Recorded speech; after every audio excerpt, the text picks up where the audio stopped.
भक्तजनों, माताओं, बहनों, सादर जय श्री कृष्ण। मैं हूं आपके साथ आचार्य धर्मेंद्र शास्त्री। अब हम आप सभी को कार्तिक मास महात्म कथा अध्याय 19 सुनाने जा रहे हैं। आप सभी से अनुरोध है कि कार्तिक मास के अध्याय की कथा का अंत तक श्रवण करिएगा और सुनने के बाद अधिक से अधिक लोगों को शेयर भी कर दीजिएगा।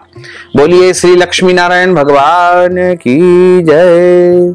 गुरुर् ब्रह्मा गुरुर्विष्णु गुरुर्देवो महेश्वरा, गुरु साक्षात् परब्रह्म तस्मै श्री गुरुवे नमः।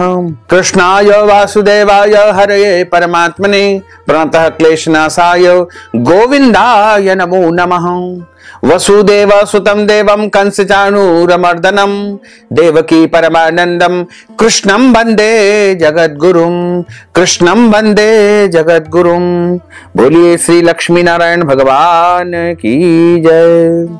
आप सभी से अनुरोध है कि कार्तिक मास के 19वें अध्याय की कथा को अंत तक सुनिएगा और सुनने के बाद अधिक से अधिक लोगों को शेयर भी कर दीजिएगा।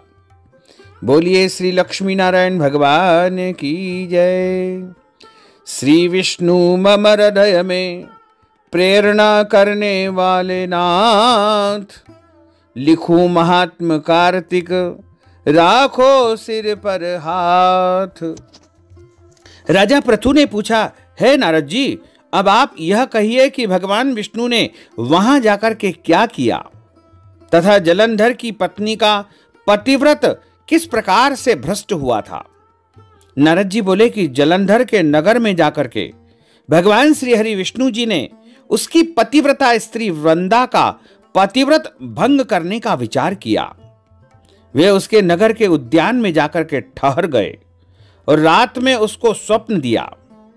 वह भगवान विष्णु की माया और विचित्र कार्य पद्धति थी और उसकी माया द्वारा जब वृंदा ने रात में यह स्वप्न देखा कि उसका पति नग्न होकर सिर पर तेल लगाए महिष पर चढ़ा है, वह काले रंग के फूलों की माला पहने हुए है तथा उसके चारों ओर हिंसक जीव है, वह सिर मुंडाए हुए है, अंधकार में दक्षिण दिशा की ओर जा रहा है। उसने नगर को अपने साथ समुद्र में डूबा हुआ इत्यादि बहुत से स्वप्न देखे। तत्काल ही वह स्वप्न का विचार करने लगी। इतने में उसने सूर्य देव को उदय होते हुए देखा तो सूर्य में उसे एक छिद्र दिखाई दिया तथा वह कांतिहीन था। इसे उसने अनिष्ट जाना और वह भयभीत होकर के छज्जे, अटारी तथा भूमि कहीं भी शांति को प्राप्त न हुई और वह अपनी 2 सखियों के साथ में उपवन में गई। वहां भी उसे शांति नहीं प्राप्त हुई। फिर वह जंगल में निकल गई। वहां उसने सिंह के समान 2 भयंकर राक्षसों को देखा जिससे वह भयभीत होकर के भागने लगी। उसी क्षण उसके समक्ष अपने शिष्यों के सहित शांत मौनी तपस्वी वहां पर आ गए। भयभीत वृंदा उसके गले में अपना हाथ डाल उससे रक्षा की याचना करने लगी। मुनि ने अपनी एक ही हुंकार से उन राक्षसों को भगा दिया। वृंदा को आश्चर्य हुआ तथा वह भय से मुक्त होकर के मुनिनाथ को हाथ जोड़ करके प्रणाम करने लगी। फिर उसने मुनि से अपने पति के संबंध में उसकी कुशल क्षेम का प्रश्न किया। उसी समय 2 वानर मुनि के समक्ष आकर के हाथ जोड़ करके खड़े हो गए और जो ही मुनि ने भ्रकुटी संकेत किया त्यों ही वे उड़ करके आकाश मार्ग में चले गए।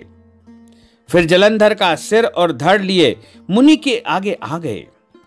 तब वह अपने पति को मृत हुआ जान करके पृथ्वी पर गिर पड़ी और अनेक प्रकार से दारुण विलाप करने लगी।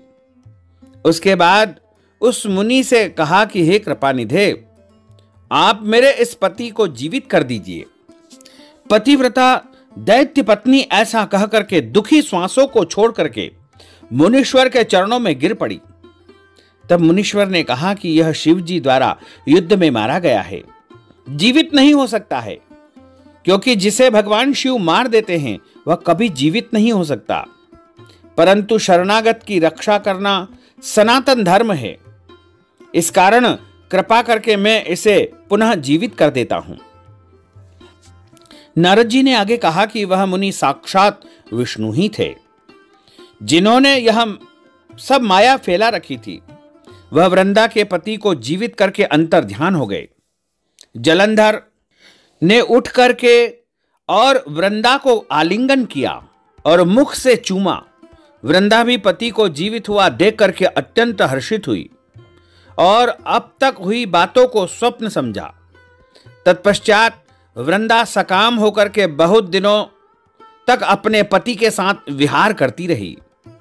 एक बार सूरत एवं संभोग काल के अंत में उन्हीं विष्णु को देख करके उन्हें ताड़ित करती हुई बोली, हे पराई स्त्री से गमन करने वाले विष्णु, तुम्हारे शील को धिक्कार है। मैंने जान लिया है कि मायावी तपस्वी तुम ही थे। इस प्रकार कहकर कुपित होकर के पतिव्रता वृंदा ने अपने तेज को प्रकट करते हुए भगवान विष्णु को श्राप दे दिया कि तुमने माया से 2 राक्षस मुझे दिखाए थे, वही दोनों राक्षस किसी समय तुम्हारी स्त्री का हरण करेंगे। हे सर्पेश्वर, जो तुम्हारा शिष्य बना था यह भी तुम्हारा साथी रहेगा।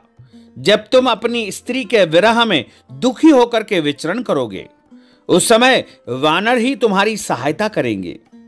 ऐसा कहती हुई पतिव्रता वृंदा अग्नि में प्रवेश कर गई। ब्रह्मा आदि देवता आकाश से उसका प्रवेश देखते रहे। वृंदा के शरीर से जो तेज पार्वती के शरीर में पुनः प्रवेश कर गया। पतिव्रता के प्रभाव से वृंदा ने मुक्ति को प्राप्त कर लिया।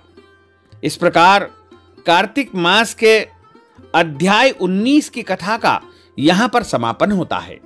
बोलिए श्री लक्ष्मी नारायण भगवान की जय। अच्युतम केशवम राम नारायणम कृष्ण दामोदरम वासुदेवम हरे श्रीधरम माधवम गोपिका वल्लभम श्री जानकी नायकम श्री रामचंद्रम भजे जानकी मनोहरम सर्वलोक नायकम श्री शंकरादि सेवितम पुण्य नाम कीर्तनम श्री राम राम राम राम राम नाम तायकम रामा कृष्ण वासुदेवा भक्ति मुक्तिदायकम रामा कृष्ण वासुदेवा भक्ति मुक्तिदायकम हरे राम राम राम हरे हरे हरे कृष्ण कृष्ण कृष्ण हरे हरे श्री कृष्ण गोविंद हरे मुरारे हे नाथ नारायण वासुदेवा हे नाथ नारायण वासुदेवा हे नाथ नारायण वासुदेवा हे नाथ नारायण वासुदेवा। बोलिए श्री लक्ष्मी नारायण भगवान की जय। श्री वृंदावन बिहारी लाल की जय। श्री गिरिराज धरण की जय। श्री बालकृष्ण लाल की जय। श्री श्याम सुंदर यमुने महारानी की जय। जगत गुरु श्री वल्लभाधीश की जय। गोसाई जी परम दयाल की जय। श्री गुरुदेव की जय। लाडले लाल की जय। आज के आनंद की जय। धर्म की जय हो, अधर्म का नाश हो, प्राणियों में सद्भावना हो, विश्व का कल्याण हो। सनातन धर्म की जय हो, गौ माता की जय हो, नगर बस्ती की जय हो। आज के आनंद की जय हो, कल के आनंद की जय हो, परसों के आनंद की जय हो, बरसों बरसों के आनंद की जय हो। नमः पार्वती पते। हर हर महादेव। हर काल हर कंटक हर दुख हर दारिद्र हर आनंद की लहर कर। भक्तजनों, माताओं बहनों, आप सभी से अनुरोध है कि हमारे इस ज्ञानवर्धक वीडियो को अधिक से अधिक लोगों को शेयर करिएगा, लाइक करिएगा, कमेंट करिएगा। और यदि अभी तक आपने सब्सक्राइब नहीं किया है तो अभी और इसी समय सब्सक्राइब कर लीजिए, ताकि इसी प्रकार की ज्ञानवर्धक वीडियो आपको सबसे पहले प्राप्त हो सके। आपको और आपके पूरे परिवार को सादर जय श्री कृष्ण, सादर धन्यवाद।